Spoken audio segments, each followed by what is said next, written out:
உலகெங்கிலும் இருந்து இந்த நிகழ்வை பார்த்து கொண்டிருக்கின்ற சன் தொலைக்காட்சி நேயர்களுக்கு அன்பின் வணக்கம்.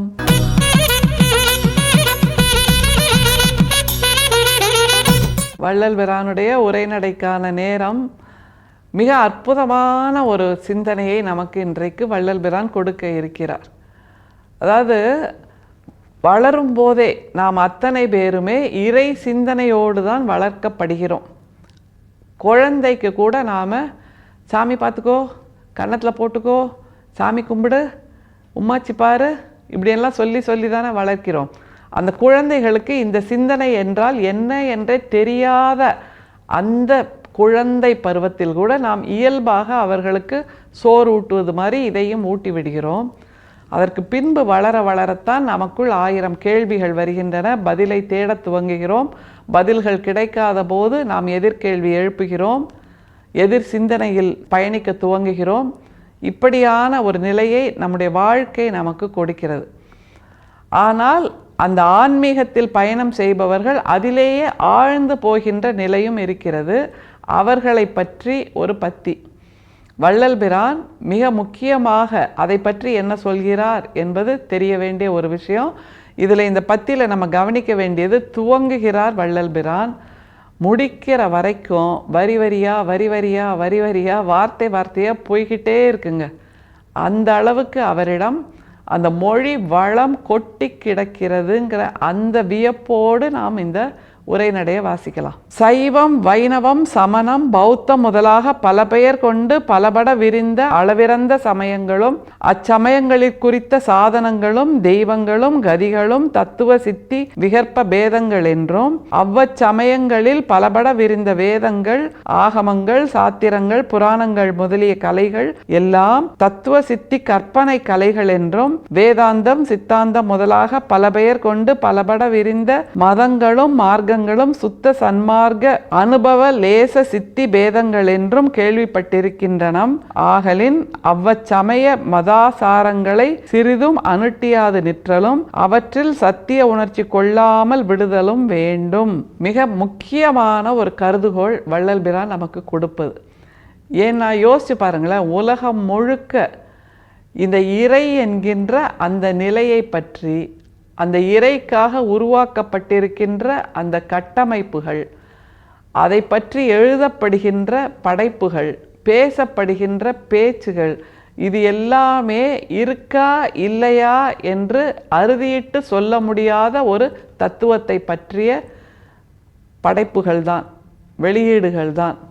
அதுவும் காலம் காலமாக இதிகாசம் இருக்குது, புராணங்கள் இருக்குது, இறையை பற்றிய கதைகள் இருக்குது, பலவிதமான மதங்கள் இருக்குது. அப்படிங்கிறப்போ அது எல்லாவற்றையும் தத்துவமாகவே பார்க்கின்ற ஒரு பார்வையை வள்ளல் பிரான் நமக்கு கொடுக்கிறார் இந்த பத்தி மூலமாக. திரும்ப அதில் பயணித்தா நமக்கு புரிய வரும். அதில் மிக முக்கியமாக அவர் சொல்லுகின்ற ஒரு நிறைவு பகுதியில் வருகின்ற ஒரு கருதுகோள் மிக மிக நாம் மனதில் ஏந்தி கொள்ள வேண்டியது. திரும்ப வள்ளல் பிரானோட வார்த்தைகளோடு பயணிக்கலாம். சைவம், வைணவம், சமணம், பௌத்தம் முதலாக பல பெயர் கொண்டு பலபட விரிந்த அளவிறந்த சமயங்களும் அச்சமயங்களில் குறித்த சாதனங்களும் தெய்வங்களும் கதிகளும் தத்துவ சித்தி விகற்ப பேதங்கள் என்றும், இதுக்குள்ளேயே நமக்கு மூச்சு முட்டி போயிடுது. இத்தனை மதங்கள், அதற்காக பல கடவுள்கள், அதற்காக பல ஆகமங்கள், அதற்காக பல சிலைகள், உருவங்கள் என்று உருவாக்கி அதை வைப்பதற்கான பல தலங்கள் எல்லாமே மனிதர்களின் கற்பனைகள், அதிலிருந்து விளைந்த சிந்தனையின் விளைச்சல் தான் இவை எல்லாம் என்று தெளிவாக கூறுகிறார் நம்முடைய வள்ளல் பிரான். அதை முதல்ல தெரிஞ்சு அதில் நம்பிக்கை வையுங்கள், அந்த தெளிவை பெறுங்கள். குழம்பிய குட்டையாகவே இருந்து விடாதீர்கள். அறியாமை என்கின்ற அந்த குழம்பிய குட்டையாகவே இருந்து விடாதீர்கள். உங்கள் சிந்தனையை தெளிய வையுங்கள் அப்படிங்கிற ஒரு முதல் முக்கியமான அந்த கருதுகோளை நமக்கு கொடுக்கிறார். அடுத்தது பாருங்க, அவ்வச்சமயங்களில் பலபட விரிந்த வேதங்கள், ஆகமங்கள், சாத்திரங்கள், புராணங்கள் முதலிய கலைகள் எல்லாம் தத்துவ சித்தி கற்பனை கலைகள் என்றும், யாராவது ஒருத்தர் உட்கார்ந்து எழுதி தானே இதெல்லாம் உருவாகி இருக்க முடியும். அதுதான் வள்ளல் பிரான் சொல்லுவது. அந்த கதைகள், அந்த புராணங்கள் எல்லாம் எதற்காக எழுதப்பட்டன என்றால், தத்துவங்களை வெறுமே தத்துவங்களாகவே சொல்லிட்டு இருந்தால் மனுஷங்களுக்கு போர் அடிக்கும். மனிதர்களுக்கு எப்போதுமே ருசி தேவை, பலவிதமான ருசி தேவை, வண்ணங்கள் தேவை, பலவிதமான வண்ணங்கள் தேவை, எண்ணங்கள் தேவை, பலவிதமான எண்ணங்கள் தேவை. அப்போ பலவிதமான எண்ணங்களுக்கு அதில் பல கதாபாத்திரங்களை உருவாக்க வேண்டும். நம்ம போலவே இருக்க ஒருத்தர்ப்பா, அவருக்கு இந்த கஷ்டம்லாம் வந்தது தெரியுமா? அப்போ அவர் தடுமாறி போயிடல, எங்கேயுமே நொறுங்கி போயிடல, அவர் அதிலிருந்து மீண்டு வந்திருக்கார் பாருங்க அப்படின்னு ஓமை காட்டி சொல்வதற்காக உருவாக்கப்பட்ட அந்த படைப்புகள். ஆனால் அந்த ஓமை காட்டி சொல்லப்பட்ட அந்த படைப்புகளை நாம் உண்மையாக எடுத்துக்கொண்டு இருக்கிறோம். அந்த கதாபாத்திரங்களை தெய்வங்களாகவே வழிபட ஆரம்பித்து விடுகிறோம் என்பதைத்தான் வள்ளல் பிரான் குறிப்பாக சொல்லுகிறார். அதனால் ஆகமங்கள், வேதாகமங்கள், வழிபாட்டு முறைகள் என்று உருவானவை எல்லாமே நம்முடைய கலைகள், நம்முடைய கற்பனைகள் என்பதை புரிந்து கொள்ளுங்கள் என்று சொல்லித் தருகிறார். அதிலிருந்து அடுத்த பாயிண்ட்டுக்கு போகிறார் பாருங்க. வேதாந்தம், சித்தாந்தம் முதலாக பல பெயர் கொண்டு பலபட விரிந்த மதங்களும் மார்க்கங்களும் சுத்த சன்மார்க்க அனுபவ லேச சித்தி பேதங்கள் என்றும் கேள்விப்பட்டிருக்கின்றன.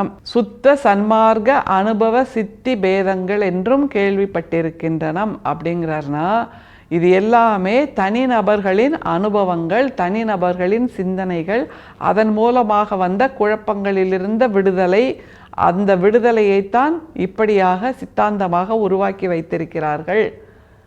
அப்பா, எவ்வளோ நீளமான விளக்கம் இல்லை? இவ்வளவு தூரம் நமக்காக சிந்தித்திருக்கிறார் நம்முடைய வள்ளல் பிரான். ஏன்னா நாம் திரும்ப திரும்ப செக்கு மாட்டு சிந்தனையோடு அதிலேயே போய் உழன்று கொண்டிருக்கிறோம், புதை மணலாக புதைந்து கொண்டிருக்கிறோம் என்னும்போது அதிலிருந்து நம்மை மீட்டெடுக்கின்ற புதை மணல் சுழலில் சிக்கியிருக்கின்ற போது அதிலிருந்து மீட்பே கிடையாது என்று சொல்வார்கள். ஆனால் இப்படியான ஆன்மீக புதைமணல், ஆன்மீக சுழல் இதில் சிக்கியிருக்கின்ற நம்மை மீட்டெடுக்கின்ற ஒரு உதவும் கரமாக, காப்பாற்றுகின்ற கரமாக, மாயக்கரமாக, அரூபக்கரமாக நமக்கு வள்ளல் பிரான் வாய்க்கிறார். சரி, அவர் நிறைவாக சொல்லுகின்ற அந்த சிந்தனையை பாருங்க, அதுதான் ரொம்ப முக்கியம். ஆகலின் அவ்வச்சமய மதாச்சாரங்களை சிறிதும் அனுட்டியாது நிற்றலும் அவற்றில் சத்திய உணர்ச்சி கொள்ளாமல் விடுதலும் வேண்டும். இந்த நிலைக்கு நாம் வரணும், இந்த நிலைக்கு நாம் நடந்து வரணும், கடந்து வரணும் அப்படிங்கிறது தான் வள்ளல் பிரானுடைய விருப்பமாக இருக்கிறது. முதல்ல சொன்ன அத்தனை விஷயங்களையும் நீங்கள் வாழ்க்கையின் துவக்கத்திலிருந்து பின்பற்றி வருகிறீர்கள், வாழ்வியலாக கொள்கிறீர்கள். சரி, அதில் எந்த விதமான தவறும் இல்லை. ஆனால் அந்த நிலையிலிருந்து உங்களுக்கு நீங்களே மீட்பை கொடுத்து கொள்ள வேண்டாமா என்பதுதான் வள்ளல் பிரான் கேட்பது. அதிலிருந்து விலகி நிற்றலும் அதை அனுட்டியாமல் நிற்றலும் முக்கியம் என்று நிறைவு செய்கிறார். புரியாத வயதில், அறியாத வயதில், சிறு வயதில் அப்படியெல்லாம் இருக்கீங்க, சரி இருங்க. ஆனால் வயது ஏற ஏற, அனுபவம் ஏற ஏற, சிந்தையில் தெளிவு ஏற ஏற நீங்கள் இதிலிருந்து விலகியிருத்தல் வேண்டும்.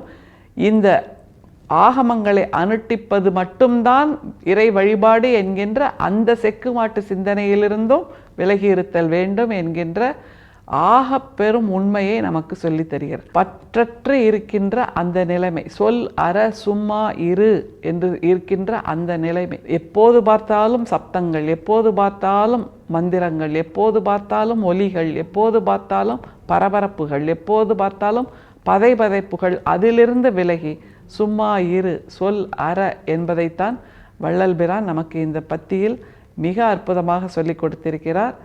சும்மா இரு, சொல் அற இருக்க முடியுமா என்று பார்ப்போம். அருட்பெரும் சோதி, அருட்பெரும் சோதி, தனிப்பெரும் கருணை, அருட்பெரும் சோதி. மீண்டும் சந்திப்போம். நன்றி, வணக்கம்.